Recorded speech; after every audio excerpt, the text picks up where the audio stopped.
ওয়াল আখির ফালইকরিম যাইফা। আল্লাহ সাল্লাম বললেন, এই তাদের শোনো, যদি কেউ আল্লাহর প্রতি ঈমান এনে থাকো, কঠিন কিয়ামতের দিনের প্রতি ঈমান এনে থাকো, তাহলে যেন মেহমানকে কদর করো। যে আল্লাহর প্রতি ঈমান আনে আর কঠিন কিয়ামতের দিনের প্রতি ঈমান আনে, সে যেন মেহমানকে কদর করে। এটা নবীর হুকুম। তাইলে নবীর হুকুম। প্রত্যেকটা মুসলমানের দায়িত্ব হচ্ছে মেহমানকে কদর করা।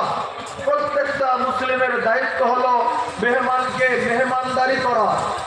তো এখন মেহমানকে যদি আমি আপনাদের মেহমান যদি সবাই বলেন যে তাহলে চলেন জেলাপির দোকানে, সবাই পুজো করে জেলাপি খাওয়াবো।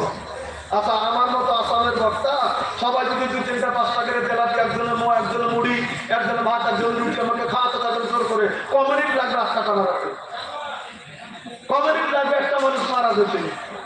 কিন্তু মেহমানকে সব দিক দিয়ে সন্তুষ্ট শুধু খিলাই করা যায় না, মেহমানের পরিস্থিতির উপরে মেহমানকে কদর করতে হবে।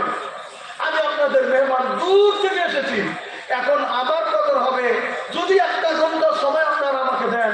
আমি যদি কথা আপনার কাছে বলবো, শেয়ার করবো, আসছি দূর থেকে, তাহলে আমাকে যদি একটু সময় দেন আমার ভালো লাগবে, এটাই আমার মেহমানদারি হবে। বলেন কথা ঠিক কি নয়?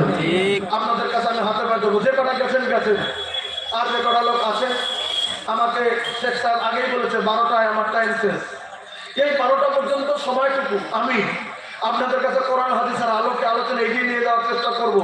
এইটুকু সময় আমি আপনাদের কাছে আজকের দিনের জন্য অন্তত আমি শরীর জ্বর নিয়ে এই ট্যাবলেট খেয়ে আপনাদের কাছে এসেছি।